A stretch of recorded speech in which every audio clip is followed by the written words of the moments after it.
UP board कक्षा 10, UP board Hindi कक्षा 10। हम लोग आज काव्यखंड का पाठ दूसरा पाठ तुलसीदास पढ़ने चल रहे हैं। आइए देखते हैं। आप लोग वीडियो को लाइक करना, शेयर करना, सब्सक्राइब करना, ज़्यादा से ज़्यादा लोगों तक पहुंचाने की कोशिश करना। गोस्वामी तुलसीदास पाठ दूसरा है, देखते हैं। गोस्वामी तुलसीदास के जन्म के संबंध में विद्वानों में बहुत मतभेद है, यानी कि सभी लोग एक नहीं हैं। गोस्वामी तुलसीदास के जन्म स्थान के संबंध में 3 मत प्रचलित हैं। मूल गोसाई चरित, यानी कि इनके ऊपर लिखी गई सबसे अच्छी पुस्तक है मूल गोसाई चरित में तुलसी चरित में इनका जन्म स्थान राजापुर में बताया जाता है। मूल गोसाई चरित और तुलसी चरित में इनका जो जन्म स्थान है वह राजापुर बताया जाता है। शिव सिंह सेंगर और राम गुलाब द्विवेदी भी राजापुर को ही गोस्वामी का जन्म स्थान मानते हैं। एक मत हुआ राजापुर वाले। कौन कौन मानते हैं? मूल गोसाई चरित, तुलसी चरित और शिव सिंह सेंगर तथा राम गुलाब द्विवेदी। फिर इसके बाद लाला सीतारमन, गौरी शंकर द्विवेदी, राम नरेश त्रिपाठी तथा डॉक्टर रामदत्त भारद्वाज सोरो को तुलसीदास जी का जन्म स्थान मानते हैं। इस संबंध में एक मत है, मैं पुन निज गुरसन सुनी कथा सूकर से। गोस्वामी जी की इसी उक्ति को ये विद्वान प्रमाणिक मानते हुए सूकर खेत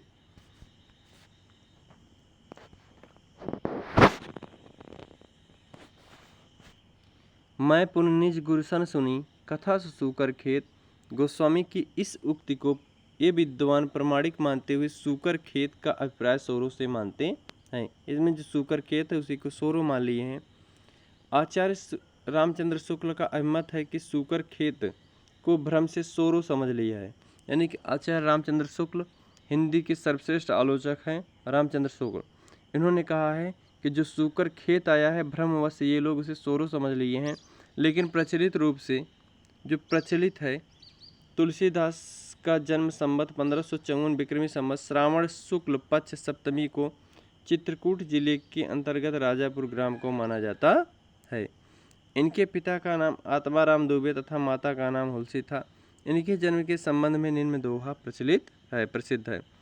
1554 विषय कालिंदी के तीर श्रावण शुक्ला सप्तमी तुलसी धरियो शरीर, यानी कि 1554 विक्रमी संवत में कालिंदी नदी के किनारे पर श्रावण शुक्ल की सप्तमी थी। उसी समय तुलसीदास उत्पन्न होते हैं, पैदा होते हैं। जब तुलसीदास का जन्म हुआ तब ये 5 वर्ष के बालक मालूम होते थे। इनके दांत सभी मौजूद थे। जन्मते ही इनके मुख से राम शब्द निकला और लोग इन्हें राम बोला कहने लगे। आश्चर्यचकित होकर उन्हें राक्षस समझकर माता पिता द्वारा त्याग दिया जाता है। ऐसी प्रचलन है, ऐसी मतलब क्या कहते हैं, कही गई सुनी गई बातें थीं, उसी को लिख लिया गया है। माता पिता द्वारा त्याग दिए जाने के कारण इनका पालन पोषण एक दासी ने तथा ज्ञान एवं भक्ति की शिक्षा उन्होंने प्रसिद्ध संत बाबा नरिहर दास से प्रदान की। ज्ञान और भक्ति की शिक्षा प्रसिद्ध बाबा नरिहर दास से प्राप्त करते हैं। इनका जो विवाह था वह रत्नावली के साथ होता है, ऐसा प्रसिद्ध है। इनका विवाह रत्नावली के साथ होता है। इनकी पत्नी का नाम रत्नावली है। रत्नावली की फटकार से रत्नावली एक बार रुष्ट होकर के अपने नैहर चली जाती हैं, तो ये भी इनका मन नहीं लगता, नैहर भाग जाते हैं। तो वहाँ पे फटकारती हैं इनको। फटकार से ही इनको वैराग्य उत्पन्न हो गया। कहा जाता है एक बार पत्नी द्वारा बिना बताए, यानी बताती नहीं और मायके चली जाती हैं, तो प्रेम से आतुर होकर, प्रेम में व्याकुल होकर आधी रात में आंधी तूफान का सामना करते हुए अपनी ससुराल जा पहुँचते हैं। पत्नी ने इसके लिए इन्हें बहुत फटकारा, बहुत डांटते हैं। फटकार से इन्हें वैराग्य उत्पन्न हो गया। इसके बाद काशी के विद्वान शेष सनातन से तुलसी ने वेद वेदांग का ज्ञान प्राप्त किया और अनेक तीर्थों का भ्रमण करते हुए राम के पवित्र चरित्र का गान करने लगते हैं। इनका समय काशी, अयोध्या, चित्रकूट में अधिक व्यतीत हुआ। आप लोग जानते हैं कि जब प्रेम में फटकार पड़ती है तो मनुष्य क्या से नहीं क्या कर जाता, तो वही तुलसीदास थे, यानी कि इन्हीं से आप शुरुआत मान लेते हैं इंतकाम वाला। तुलसीदास फटकार पड़ते क्या से क्या कर गए। संवत 1680 श्रावण कृष्ण पक्ष तृतीय शनिवार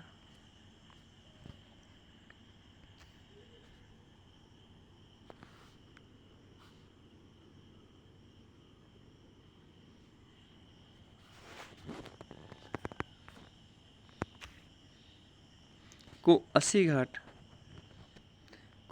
अस्सी घाट पर तुलसीदास राम राम कहते हुए परमात्मा में विलीन हो गए। इनकी मृत्यु के संबंध में निम्न दोहा प्रसिद्ध है। इनकी जब मृत्यु होती है इसके बारे में ये दोहा प्रसिद्ध है। संवत 1680 अस्सी गंग के तीर्ण श्रावण कृष्णा तीज सनि तुलसी तजो शरीर।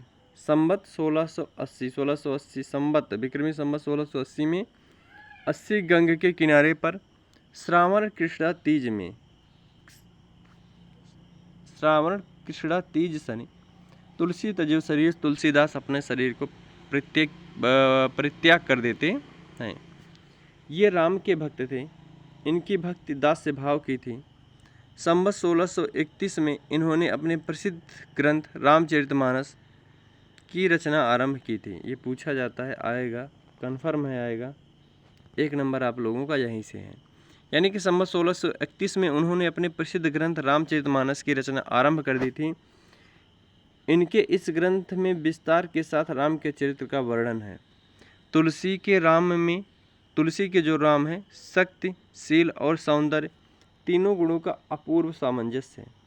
मानव जीवन के सभी उच्च आदर्शों का समावेश करके इन्होंने राम को मर्यादा पुरुषोत्तम बना दिया।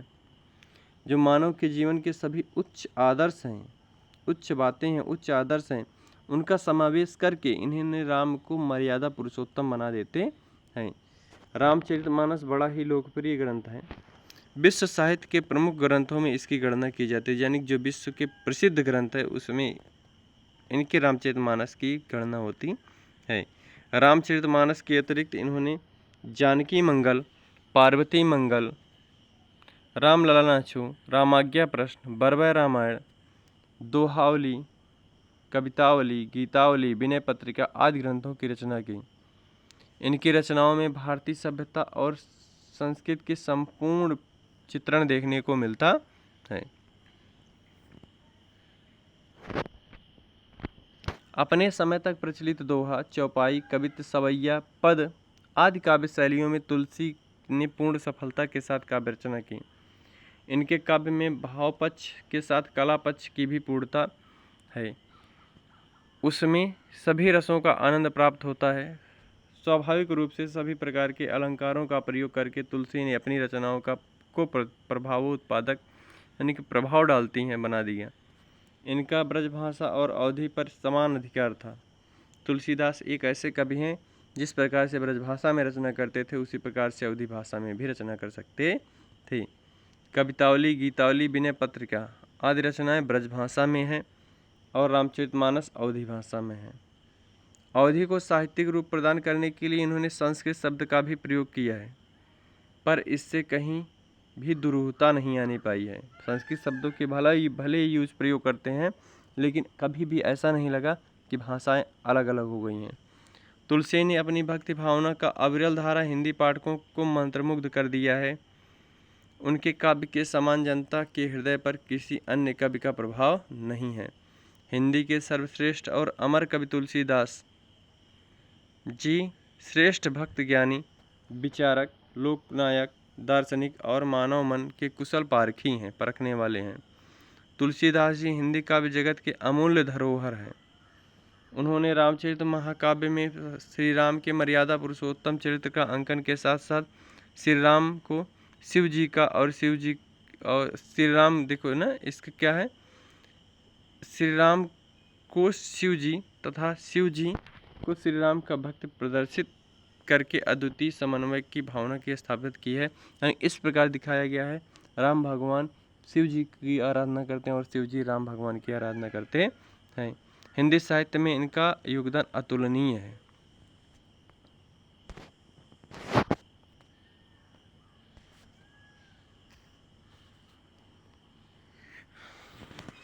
आइए एक परिचय, संक्षिप्त परिचय देख लेते हैं क्या है कैसे हैं।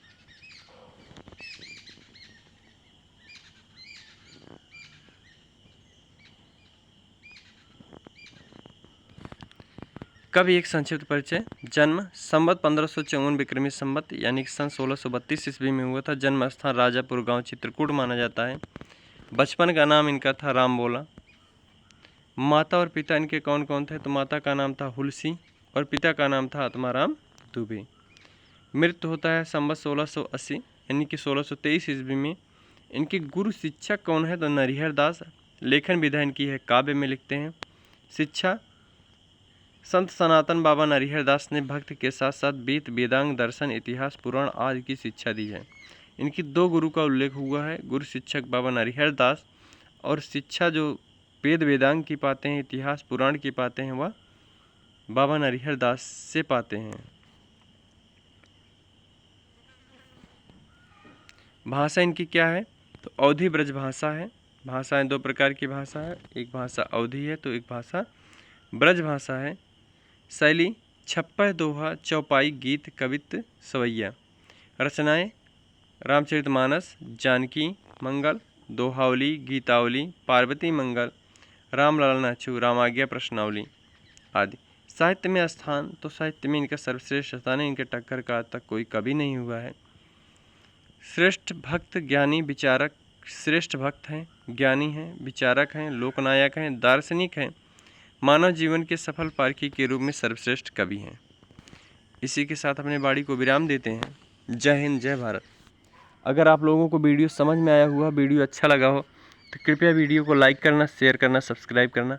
हाँ, कमेंट बॉक्स में ज़रूर कुछ कह देना, ज़रूर कुछ लिख देना। आपको समझ में आया है, ना आया है तब भी लिखना, आया है तब भी लिखना। अगर आप लोगों को समझ में नहीं आया होगा तो हम और ज़्यादा समझाने की कोशिश करेंगे और ज़्यादा विस्तार पूर्वक लिखने की कोशिश करेंगे। आवाज़ सही आ रही है कि नहीं, यह भी बता देना। जय हिंद, जय भारत। वीडियो को इसी के साथ समाप्त करते हैं।